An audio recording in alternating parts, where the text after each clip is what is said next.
Drama and emotional bias aside, I think it is finally time we give a fair shake and unbiased opinion on Arknights Endfield and what the gacha system entails when it comes to us as a community and as players. Now, for me personally, after careful revision and seeing what everybody is saying and also gathering more information about the company that's going to be handling Arknights Endfield and Arknights, the original, I think it's safe to say we're in decent hands, as in, it's not the best hands because it's still gacha. It's always going to be gacha, but we're in decent hands nonetheless. We obviously cannot behave the same way we're used to behaving in things. It would be nice, it would be great if we could still get away with the same behavior plus advantages, which is what I would personally encourage, what would be ideal for me. But life is about you not getting everything you want, but still getting some of the things that you did want. It's not perfect. You don't get 100%, you get like 80%, and you be satisfied with that regardless. That's pretty much how life be. For me personally, if you're wondering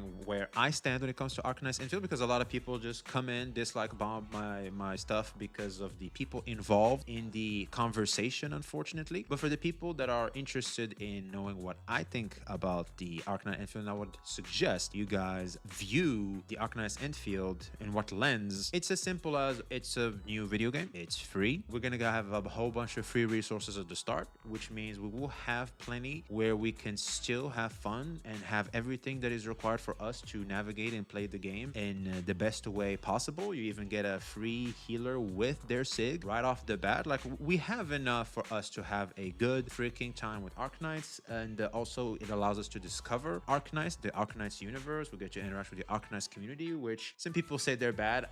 The only person I know from the Arknights Endfield is probably one of the best people I've ever met. So I don't know, I'm kind of excited to see and have and interact with the Arknights community. I genuinely am. And so the reason why I'm setting all this up is because this is where I land personally. Things could be perfect, but they're not always going to be perfect. We can always keep pushing to be as close to perfection as possible. And I think that's what we should always strive to do. But also to understand that we will never reach true perfection, but we strive towards it regardless. That's what makes us as good as possible. I do want to get the opinion of, I think, someone that has been truly been silent since this whole ordeal started, my apologies, is GachaSmack. And yes, I'm not being racist by saying it this way. I'm just saying it to be funny. All right, it just sounds it sounds funny. All right, so without further ado, Smackarino, I think it's high time we get some unbiased, good, clean perspective in how the Arknights Endfield exposed us all. That's right, he says that we're being exposed, man. I'll be honest, there's quite a lot of exposition happening right now, but let's see what What's he has going on, to say. ladies and gentlemen? Welcome back to another video by yours truly. It's finally up? time to discuss the elephant in the room. I'm sure Hell many yeah. of my community members have been waiting on my opinion. Yep. Yep, we were. Arknights Infield's Gacha system. Is it good? Is it bad? All this stuff. I made this video already. I literally did. But we've learned new things about its Harry Potter book of a gacha system. We've learned new. Yeah, because like the pity carries over as long as you attempt the 50-50. That pity will remain there. It's just that you don't get the guarantee anymore. It kind of changes how you view the whole pity does not carry over stuff. For example, for me, that's something I was like, oh, so okay, well, I can still try a 50-50 in case so it's like I'm not penalized as bad. Okay, great. All right, now I know. Things. And so this video was put out. So it's not as bad as people frame it to be. And this is the problem. It's like wording and generalization and the lack of details make a huge difference in how something can be perceived. Over a month ago when I got invited to the beta and I was sponsored to do a live stream for the beta. Fun little fact. When I was sponsored to do the live stream in the beta, and you can go, anybody who was watching this video and you were in that live stream, you can verify this. There was multiple people asking me, hey, Smack, isn't this a sponsored stream? Because I was being blatantly and blunt about my criticisms and discontent with Arknights Endfield in that first 3 hours. This is a literal fact, what I'm about to say. When I finished the stream, the sponsor segment, I then proceeded to say, guys, I'm gonna be honest. I don't think I like this game. I don't think it's for me. I said something along the lines there. I was like, that was pretty bad. And I slept on it. I woke up the next day, played it again, unsponsored, and the game got better. It went from shit to enjoyable. And then the next day I did it again and went from enjoyable to, oh, I really actually like this game now. Yeah, and sometimes that's all you need. It's like listening to music for the first time. First time you hear it, it's like, skip. You hear it again, it's like, well, wait a minute. there's some beats to it, and then you're like, that's my shit. That literally be me sometimes. And also, playing on stream can be extremely tiring and doesn't allow a stream. You're gonna hear this a lot. Streamers that complain that they couldn't fully enjoy the game because they have to multitask the stream, the chat, and the actual video game. You can't absorb it completely. That's why for me personally, I don't do gameplay stuff anymore because I've noticed that I don't focus on chat very much and I don't focus on the gameplay very much. It's like I'm not doing neither well enough where I don't enjoy myself. So it's like, okay, I'll just do one. That's it. I'm just focus on one thing. And I think that's what's happened here. And it's totally viable, totally normal. And so it's fascinating how, you know, one's mentality can change over time with more hours put into a game. And that was what led me to give it more and more chances. This is a quick little tangent. Basically, your initial thought process can change with more time, with more effort and more thought put into whatever the hell it is you're pondering about. And also, you give yourself proper environment to properly digest what you're actually absorbing. That's very important too. I say all of that to say, if somebody out there is telling you you can't trust GachaSmack's word because he's sponsored, they're doing what I would like to call a character assassination. You're not actually tackling the arguments I'm making in this video. You're just trying to take away my credibility because that's one of the easiest ways to take away credibility is to say that person sponsored their page. You can't trust their word. But I urge you guys to just.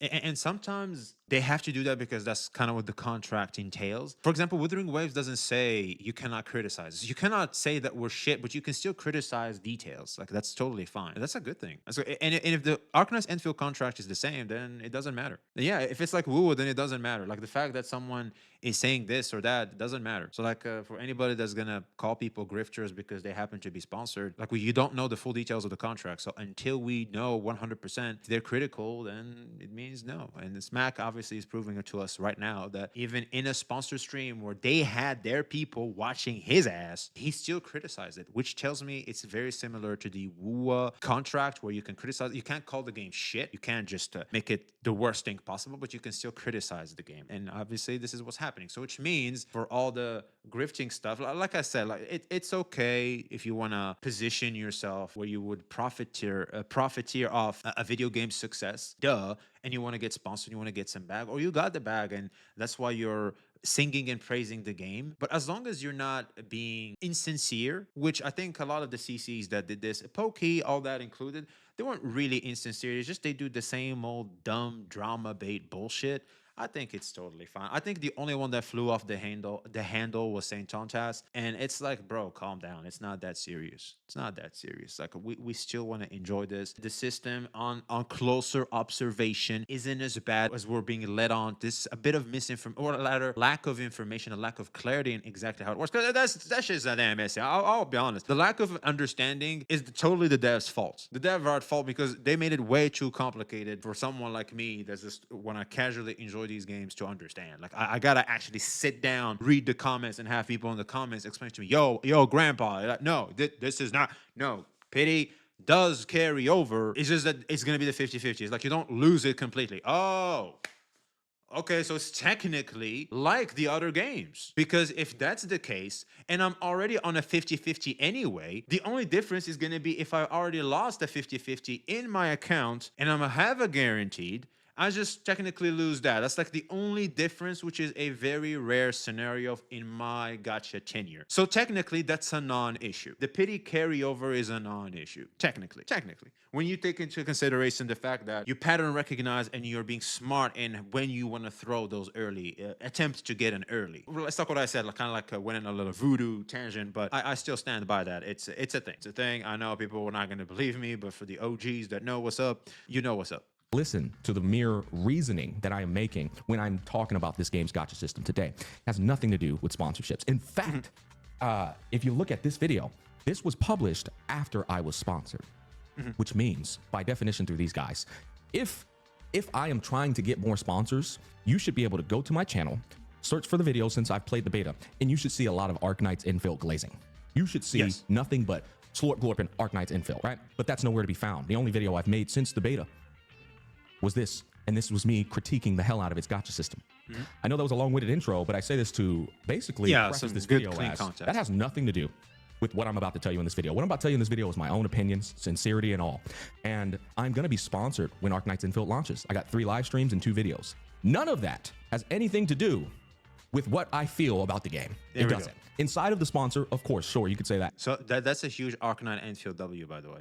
So which means maybe St. John just flew off the handle so badly that he thought like Arknight Enfield are kind of like Hoyoverse in a way, which I guess is not necessarily the case. Yeah, because of emotional blindness. Like you're enraged so much you didn't even sit down and think for a second. That's what I'm saying, man. Like all these immature emotion that's happening right now, whether it's ego or rage, is just making y'all look a little silly than you actually are. Outside of the sponsor, my words and my sincerity belong to me. Yep. And without further ado, let's talk about this gacha system. One of the first things I want to talk about with Arknights Endfield is how we are even measuring this game's gacha system. How are we even grading it? Well, first, it's a AAA game with over $100 million of investment, if not more. It might even be $200 million. And when I think about that budget size, I think what other games in the space had that budget size? And those are going to be the mainstream gacha games, like Hoyoverse games, as well as Wuthering Waves. All three of them belong in the same category. And so that means we need to compare them in their gacha systems and how they measure up against one another. But just like in my last video, I would like to remind you guys that I think all three of them are polished turds. This is how I refer to them. That means yep, pretty much. Well, yeah, you know what? I don't think you can remove the term turd. Yeah, they're very polished, they're well done, but they're still very lacking, and the gameplay loop kind of sucks. I'll be real. Thus making them turds. Like I'll be honest. Like right now, I don't look forward to logging into Woo. It's like I gotta do my Woo stuff so that when the good stuff happens, I'm ready. That's it. Which makes the game inherently a turd. Like it basically went from an enjoyable experience to a task. That's not good. they're dog shit designed to look like they're not. And Woo was as good as it gets for me right now, man. That's saying a lot. Dog shit. But in reality, they're all bending you over. You're just choosing absolutely. which game you want to be bent over by. Yeah. For example, I choose Woo because it's just the better polished one.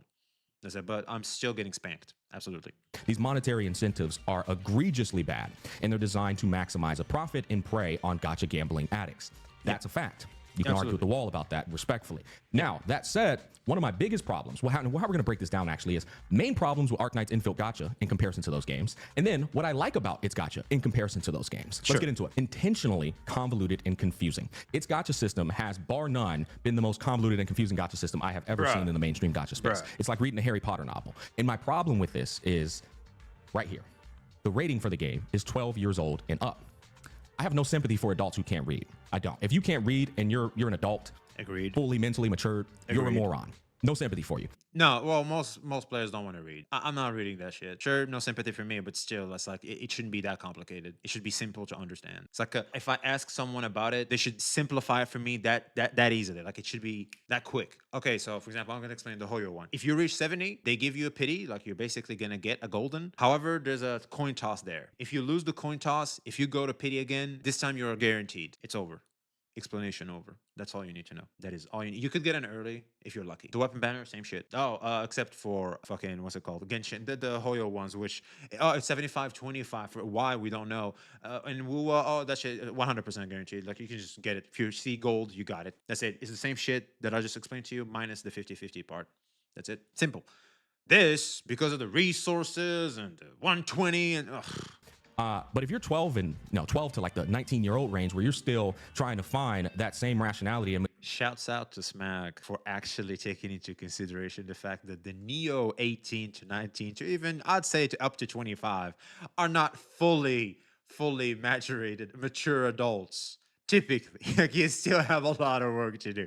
Typically. matured or wisdom of an adult, then you can easily be manipulated. And unfortunately, that's why it's intentionally confusing and convoluted, because absolutely, yeah, you know it's intentional. You know it's intentional. Anybody that's trying to say it's not intentional is out of his damn mind. It's on purpose, and that's annoying. Who aren't fully matured are going to make those goofy decisions. They're not going to read. They're going to make mistakes. It happens. Younger people make mistakes all the time, and that is the problem I take. It's very maximized in terms of predatory nature by design. The next thing I don't like is no pity carryover. The more control over your pools, the better you can plan. That's why people take issues with no pity being carried over. The less control equals more FOMO and more predatory nature. That means you're going to be in those situations where so much time is going by to where you want to pull it on another banner, but that time is going by. I guess Unk is making the same Unk mistake I made. No, pity does carry over. It's just that you still have to attempt the 50-50. So technically, you could still take a calculated risk, but it's just that you're missing out on the guarantee system. So, like, which one is it? Do you want to risk it now, or do you want to take advantage of the guarantee system? If anything, it makes decision making incredibly important, and it's even more heavier now. Not that heavy, but it's just more heavy than the Hoyo formula, which I think is great, by the way. I think is a fair trade off. It's fair. I'm not. It shouldn't be here. If it was up to me, it shouldn't be here, but it's a decent trade-off considering the fact that if I lose my 50-50, I only have to go 40 more to get what I want in case. So like it's a trade-off. So slowly that you eventually end up pulling on that banner anyways. Now you can sit here and blame the player, but that is a gacha design has proved and it has worked. There are full-grown adults who will pull on a banner knowing they shouldn't because it's just that easy to pull on the banner. This is gambling. It's like you stay in a casino long enough, you're eventually going to sit down on the machine and do a spin. That is how it works. Now, there are people and outliers that don't do that, but the majority of people are going to be like, fuck, they're going to do that. And the majority typically becomes what matters. To a 10 pull. And so that's why people don't like the no pity carryover. And guess what? I'm on their side with that one. Now, the next one. Well, actually, no. Is it again? I think he didn't know that too. See, this is what I'm talking about. This is what I'm even someone that does their research and likes to take in everything. He even played the damn beta. Doesn't have the full clear picture of how the pity carry system actually fucking works. This is what I'm talking about the first part right here in the confusing thing. It's confusing. I had to read the comments for me to realize that, and for me to look at GachaSmack here and go, well, actually, it's this and that. It was the comments that y'all told me. I didn't know that. I thought like it just doesn't carry over. Period. Well, it's not necessarily the case because it's a bunch of dum-dums that take that and just make it completely this one thing. Yes, the lack of incentive makes it so that pity doesn't carry over because you are missing out on the 120. So technically, pity doesn't carry over. Like you can't carry that over for the 120 guarantee, but it does carry over to the 50-50, 80, to the 80-50-50 attempt. So like I can pull 50, not get what I want. The next patch, the next banner, I can pull 30. I'm gonna see gold. I'm just in the 50-50 and I'm reset when it comes to my attempt to the guarantee of 120. That's how it goes. That's just how it goes. That's it. It's that simple. Like I said earlier, it's more of a calculated risk and decision making is going to be key. Where do you lean on more? The 50-50 system. Now there's nuance to this and I'll talk about that. First of all, the 50-50 system is only good for clip making. Besides that, it should just go away. Individual experience does not encourage the 50-50. 50-50 system is only for like a group setting, but individually speaking, it's just horrible. What do I like about the 50-50 system? It's very simple. The less gambling there is, the better the system. I have a philosophy here, and that is the house always wins in gambling. I don't give a fuck how lucky you are. Eventually, you keep sticking around in that casino, and the house will win. So the best thing to do is as soon as you win, you get off, you never play again, right? That's the best case scenario. But unfortunately, in gacha games, we continue playing. They're designed to be played well as long as they can get your ass to stay on the game. And so the house always wins. That's why 50-50s are fucking horrible. They don't feel good.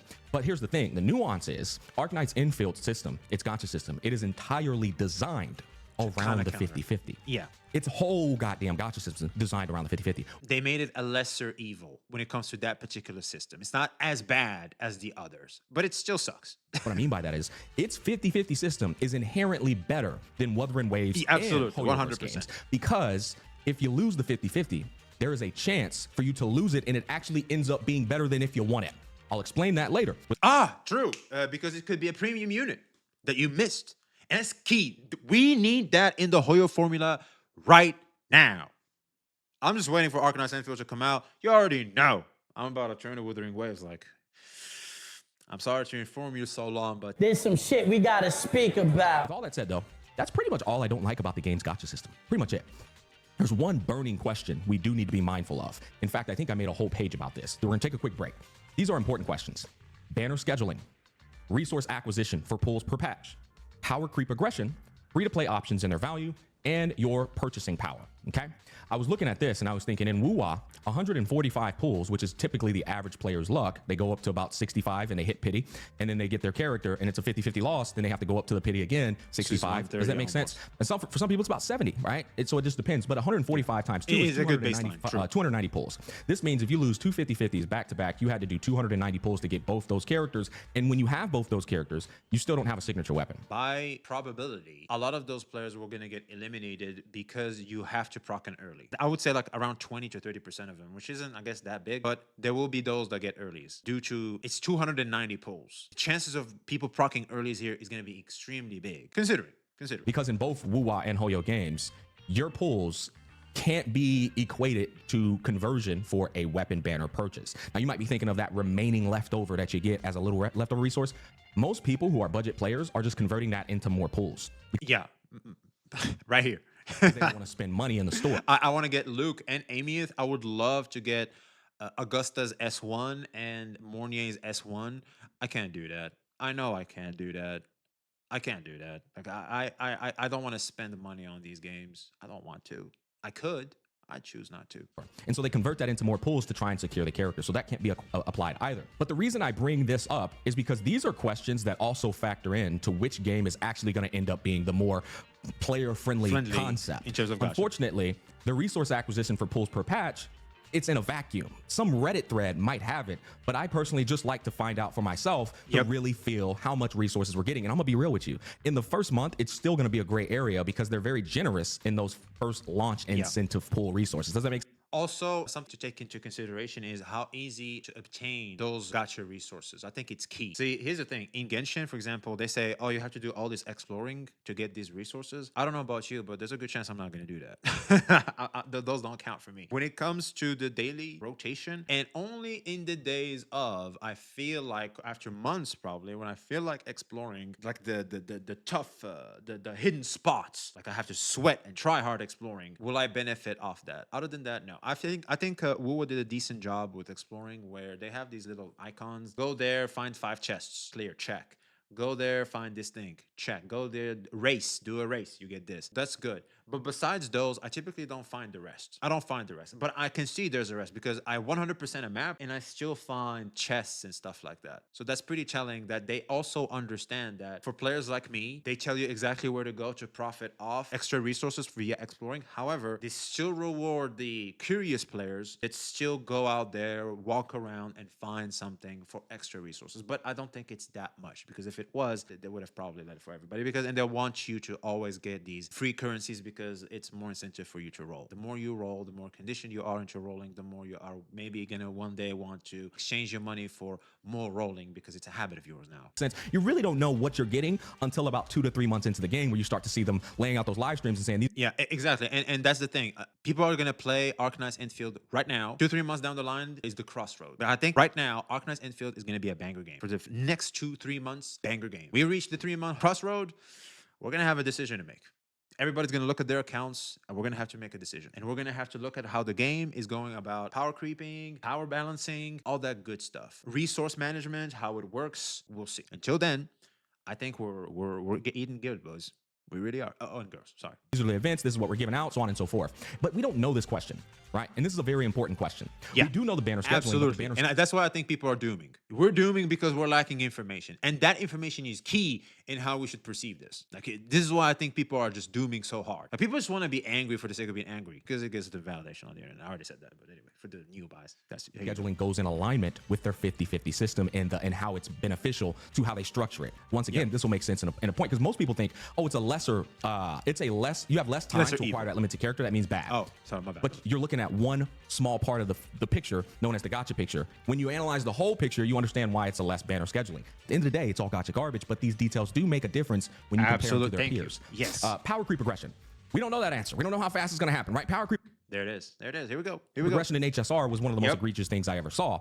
In CZN, it's looking like... I already said this like 2-3, I think it was Sammy, my editor, actually. Yeah, he's the one that actually let me know. And I was like, that's true, actually. Yeah, power creep progression is going to be key in how heavy and how much this banner is going to matter. I'll be honest, when it comes to Genshin, since power creep wasn't really present, I never really felt that much pressure. However, the pressure is due to the lack of rewards we get off Genshin Impact. That was the issue. But really, I never felt like pressure to get X and Y character. Like typically, you want to get the Archons, their best support. And that's it. Typically, that's like where the pressure is. But outside from that, nothing much. End up giving HSR a run for its money. We'll see what happens there. But power creep progression in Wuwa was one of the best experiences I had. Right? Its power creep progression wasn't that bad. Now it looks like it's bad. It's ramping up a little bit. Yes, HSRing. We'll see what happens, right? But we don't know what this is going to look like in Arknights Endfield. Endfield either. And that's in very my beta important. experience, this was actually really solid in terms of the standard banner characters. But I mean, it all starts off that way in the beginning of gacha games. Even Calcharo and Encore were good at the start. Free-to-play options and their value. This I can tell you definitively. At the beginning of the game, Arknights Endfield has some really good free-to-play value. There's a lot of weapons to purchase. It's like 10-to-1 weapons in terms of quantity when you compare it to Wuwa and Genshin. There's a lot of weapons. You can even buy them outright from the shop with the Arsenal ticket. No gambling. Hell yeah. Give me my 6-star. Purchase power.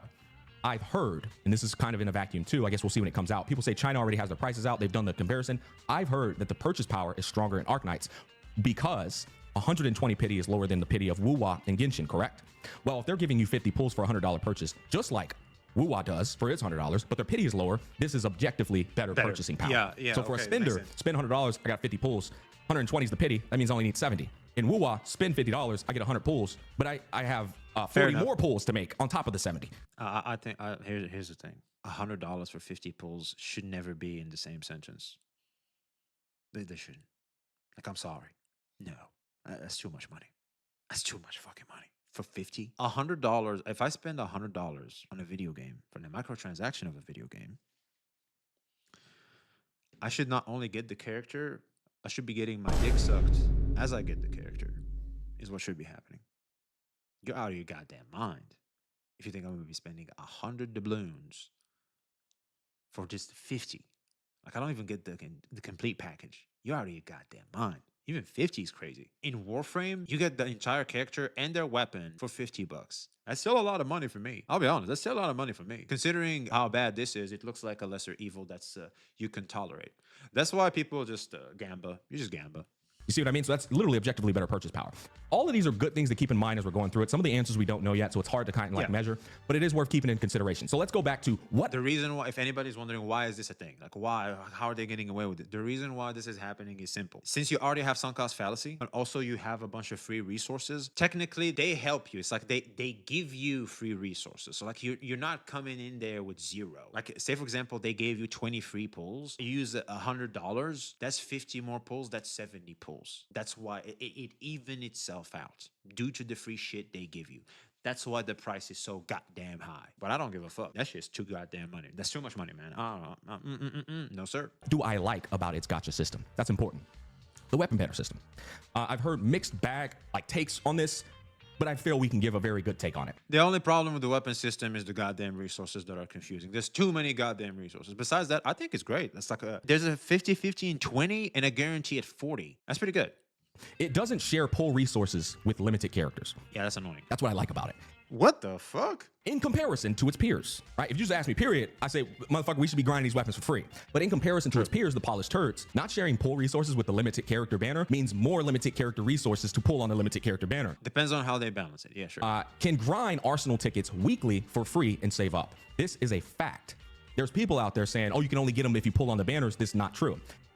This is demonstrably so. Let me go ahead and... True, I remember now. Fuck, yeah, one of the guys in the comments too said that. You just get them for free, but it takes time. So like basically we have this, it's like the teapot from Genshin. It's like the base, and you farm not only this shit, but also stuff for your characters. It's like, it's awesome. Like the teapot is incredibly key. It's not as like you get them off corals and shit like what Saint Tontas actually gave a lot of misinformation. Mr. the King of no misinformation gave so much lack of information that made it misinformation that had us kind of looking at the game's gacha system going, eh. But I'll be honest, when it comes to this, St. John Chast's research was a huge L. This is new. I think this is unprecedented. St. John Chast's L, when it comes to explaining the gacha system, for me personally, was a massive L. I was like, bro, what the fuck? Like, motherfuckers in the comments are telling me new things that changed my perspective completely because of the lack of information you've presented. What the fuck? That kind of annoying, man. That's a rare St. John Chast L.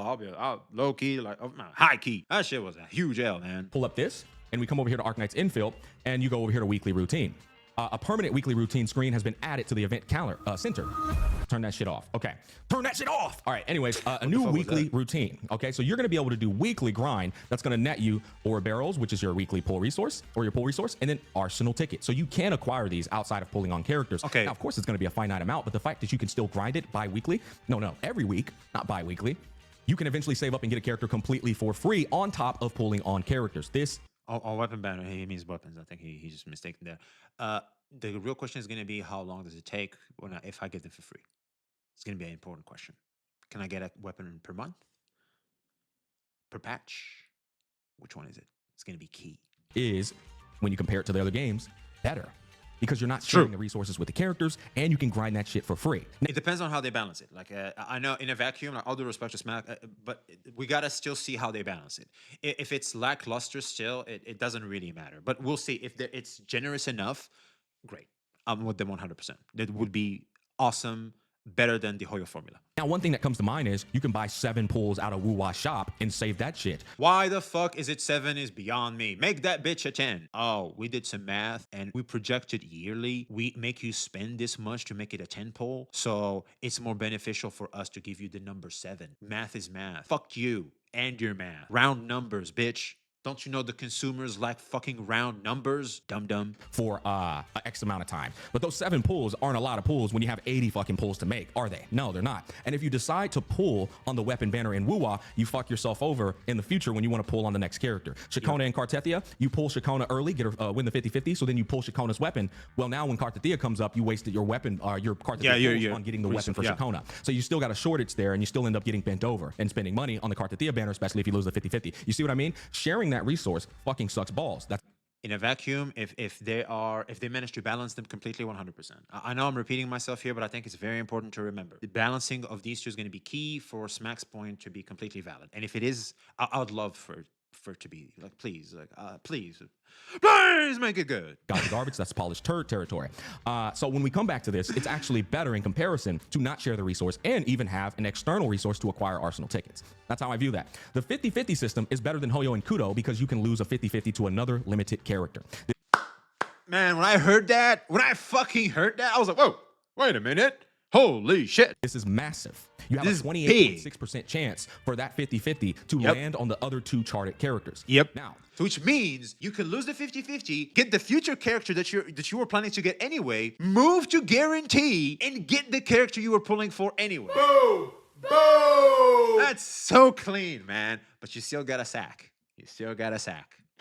Sucks. what does that mean? Well, if they do a PB&J scenario, and there is a caveat to this. If you lose your 50-50 to the non-premium characters,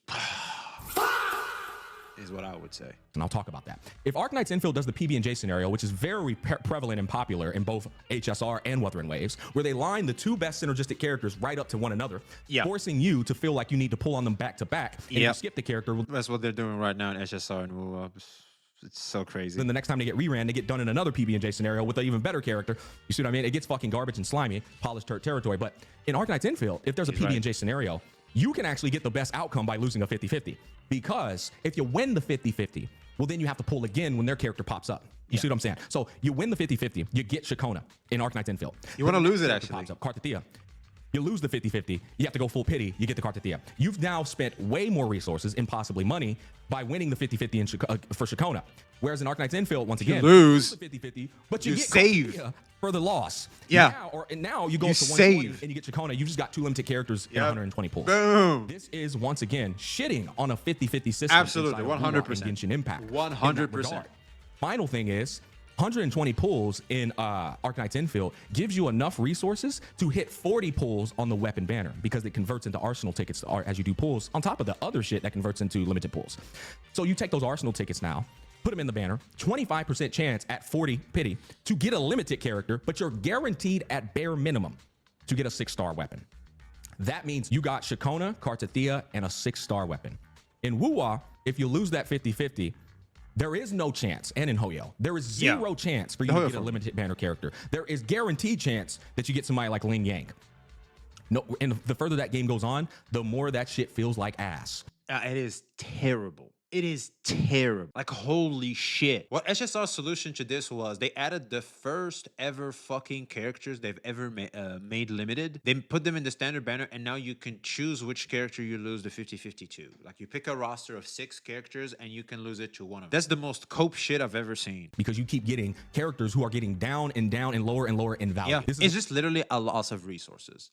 Call it for what it is. It's a loss of resources. You just lost your money. It went down the drain. It went down the toilet. That's what it it was. Kind of like Echoes right now. It's kind of what it feels like to me. And I do want to make a video about this when everything calms down and we have the time to breathe and talk about it when we can, is Echoes. Like the fact that we don't get like one substat selector just makes it so that all your resources and all your efforts for weeks just go down the toilet. They just go down the toilet. There's no real smart RNG pattern recognition type of thing. Like it's just way too crazy of RNG for me to make sure that I will get what I want. Like the only thing you can control is the main stat. And I'll be honest, chat, all due respect to all you veterans, it's not hard to get main stats in WoW. Like the modifier doesn't really do much. The substats have always been the problem. We need something for that. One of the worst Small tangents. painful experiences in playing those games. 50-50s fucking suck in WoW and Genshin because Absolutely. you know if you lose it, you're not getting anything good. Yeah. It's a terrible experience. Well, actually get more corals when you lose the 50-50 to the character because you got a dupe of them, so now you get more corals.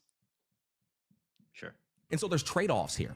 If you lose a 50-50, it's a 28.6% chance. Chances are the odds are against you to get those limited banner characters. And so it's like barely better, right? There's that It's a cope. Yeah, it's cope. chance. It's barely It's a better. turd. That's why I said it's more or less gotcha garbage. All Yeah, of them, it's more it's or less turd. gotcha garbage. Yeah. Oh, but this is better. Turd. You're still getting bent over, little Yeah, bro. yeah, no, you're Like, it doesn't spanked. matter which game you're playing. You're still getting bent fucking over. You know what I'm saying? They're giving you that bad boy, and they're still, Oh, no, they're no, still hold hitting on. you. I'll just, hey, calm your ass down, bucko. Hey, we can get spanked like when I was naughty as a kid, I would get spanked. That's it. Poison at that point. This is an edit in because I forgot this very important caveat that Unc said he was going to cover and he didn't. So remember I said the PB&J scenario is good for Arknights Endfield, and it is because if you lose a 50-50 to the compatible limited banner character that's coming Yeah, next, that's just a huge you W. just saved a bunch of resources and potential money for spenders. Absolutely. However, a staggered banner scenario is not good for Arknights Endfield, to where that is good for Wuwa and Hoyo because it gives you time to save and get that character Absolutely. that synergizes with the other character. Yeah. But often at times in Hoyo and Wuwa games, they will put the best characters right next to each other. Yes. Because they know for a fact you're going to pull on both of them because they Yeah. synergize. At least the chances are drastically increase. Yes. However, in Arknights, there is a possibility, and I caution you guys to look out for this, that they don't ever PB&J the characters. You know how there's 3 charted characters, right? 3 limited characters back to back to back. You can actually get the other 2 on the banner you're pulling on. Well, if they never PB&J, this is actually a shit system. And this is a possibility. I'm not saying they're going to do it. I'm just saying this is a possibility. Because what they're going to do is they're going to put 3 non-compatible characters next to each other. And next if you lose the patch, 50-50 and get the next character on the charted banner, then you have 2 characters who are missing their best in slots. And their best in slots aren't going to come until the next 3 charted characters. And so this is going to be a never-ending FOMO. Well, if we can generate enough resources to be ready for the next patch, it's still good. Okay, so I lose my 50-50 to a premium. Great. As long as it's a solid unit, my account is better off it. I get the unit I actually wanted, okay? It's better than losing the 50-50 to some random. That's not going to benefit my account, all right? Next patch comes. Both their supports are here. I'll look at my resources. Maybe I can guarantee just one. I'll guarantee the one that I have for the character I want. And the moment I can get the second one, or the one I didn't ask for, but I got anyway, and I want to make sure I make it as efficient as possible. I want to take advantage of the chance that I got. I could get them in a rerun or something. Maybe they'll have a shop system where we can just purchase any character we want with some resources. That could happen. Like I think ultimately it's still a W. And also how different the power scaling, how big is it going to be when it comes to the best in slots? Like if I can still play like a free-to-play option, like for example, Chinchu and Yelan is the best example. Yelan is stronger than Chinchu, but Chinchu still feels solid nonetheless. If it's that difference, I think that's totally fine. As long as I have a Chinchu for the character, I'm happy. Like I'm good. We're good. And as long as the power creep in the game doesn't punish me for not having the best in slot, not much to complain about. So again, like we still like information, and information we will only obtain as the months roll by. Induced system where you lose a 50-50, you get another limited character. Great.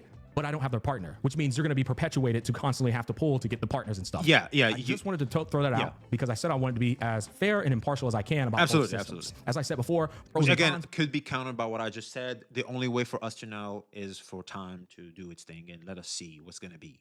Polished turds. At the end of the day, they're all bending you over. Yeah, he's right. This could happen. This or is geometries. This is the resource that you can buy out of the shop, but it can also be converted into pools or weapon pools. But you can get them as you go through the game and explore the game. I did not know that. I did not know that. So you can get Genesis crystals off doing exploration. We gotta see how much they give you. This is massive. This is massive. I can even buy skins off that. Because like every time I get like the monthly pass, I have to save them bitches. Because like that's the only way I obtain them. So like through the monthly pass. It's like I save them for skins. As soon as a skin comes out, I was like, okay, it's the only resource I can use on them. So let me get them. Because I don't want to. Now it's a finite resource, and we direct all know money they're for not it. going to hand this shit out like lollipops at the dentist's office for my There it three-year-old is. daughter. They're not going to Yeah. do that, right? It's going to be quite finite. But I'll be real, this literally just doesn't exist in both Wuwa Yeah, and it's not a Hoyo thing. games. Yeah. We still can't say this is better because this falls under the territory of how much pool economy looks like. Exactly. How much pool economy are we getting in totality, what including these or matters. geometries? Yes. That is what's going to decide whether Arknights Endfield in this is actually better. And that is, again, by design intentionally to confuse you. You see what I mean? So right here, it's like Wuwa might still be better. They might still give more pools acquisition in comparison to their entire gacha system. They might not. I don't know. Finally, 120 pools is cheaper than 180 and 160. That is the best. Like literally, that's just as simple as it gets. The fact that the purchasing power gives you the exact same pools, and then you have 120 pity versus 180 and 160, is just better. There's no other way to put it. For the spender, for the person who spends money, this is straight up just better. Shop prices are also given the same amount of pools, which means the lower pity is actually a better bargain. Yeah, pretty much what I said. It's like a straight shot there. 6-star weapon banner is a 4% drop rate versus a 0.8% drop rate in Wuwa and a 0.6% drop rate in Genshin. I did not know that. It's still too low, but I did not know that. Guys, this is no contest. You grind the Arsenal tickets weekly for free. You get them when you pull on the limited banner, and it doesn't share the same resource as the limited banner. And it's a 4% drop rate for this. I think this is a nothing point due to the point he's about 6-star to weapon say swap. right now. I don't think this one matters. Objectively better. You are arguing with a fact at this point. The only thing Over time, it will. Like the more months roll by, you'll get that early. You will hit that 4% chance. Probabilities say you will. But ultimately, it's not like the ultimate incentive. I hope I'm making some sense. that people can use is the most extreme argument. And that is, what if you get a character early? Then you don't have enough of that Arsenal ticket. True. That's absolutely true. But you can grind the resource weekly. If the banner expires, who cares? Because guess what? In Wuthering Waves, you're not getting this at all, my guy. And if you use that, let's say in Wuthering Waves, you win the pity early, just like I mentioned earlier, and you decide to pull on that character's weapon, well, you just fucked yourself for the next character that you want to get because that resource is shared with the limited character. All due respect to Smack, but I don't think you can use these points like this, like as factual as you make them seem, due to the lack of information we currently have. All due respect, you guys know I have the highest amount of respect to this guy. This is my guy, but I think on this particular point, I can't really roll with you there, bro. I really can't. Polished turd. Like, but what you cannot deny is that this 1 billion% is better than this. And then you take into consideration the weekly grind for it. It's just better. You're arguing with a fact at that point. 40 pull pity to guarantee yourself You can't really say that, but again, let's just keep it going. a 6-star weapon with the 4% chance. This just compounds on what I'm talking about. Now, there's a 25% limited chance. This is gacha garbage again, but it is a chance where you might get the limited character at 40 pulls. 25% chance. Or limited weapon. I'm sorry. Limited weapon. So if that happens, well, that's better odds, boys. Wait, so so I guess I misunderstood the weapon banner. Hold on. So you get 40 pull pity to guarantee yourself a 6-star weapon. 25% for the limited chance.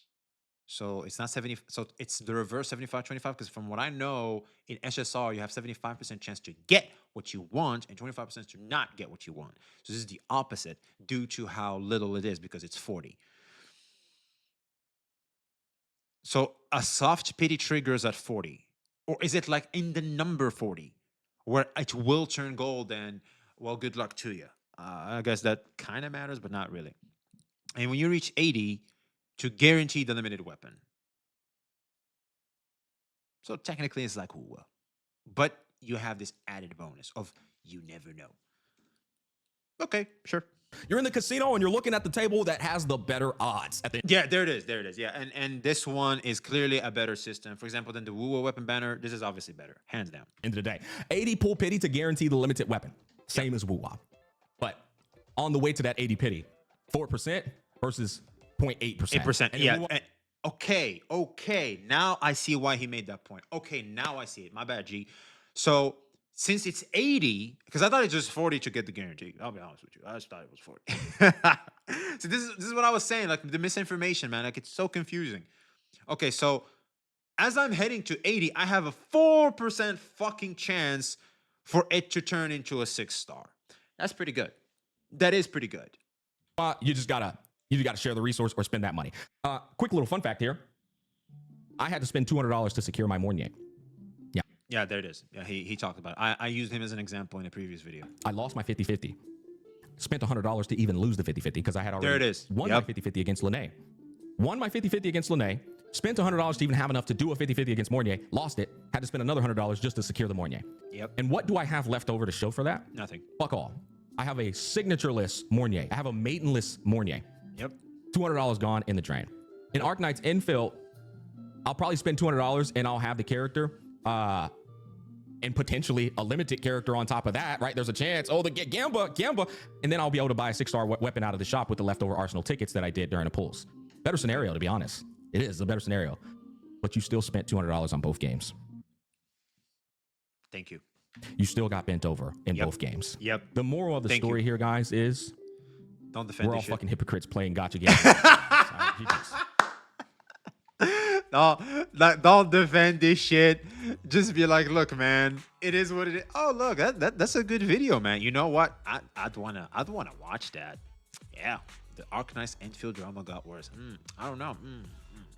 In conclusion, there's a lot of misinformation when it comes to the Arknights Endfield, and I'll be honest, after knowing more about it, I'm more open to the system, and I'm like, okay, the system is not as bad as I thought. And yeah, unfortunately, my gateway to it was Saint Tontas, and Saint Tontas did a bit of a boo-boo there, and due to it, misled us, the audience, to thinking something was this when it wasn't as bad. Rare Saint L, and I also feel kind of stupid for not being as excited as I would have been otherwise had I've been given the proper information. But now that I do have the proper information, I'll be honest with you, I'm kind of excited for Enfield. Yeah, it has a lot of the mechanics I already know.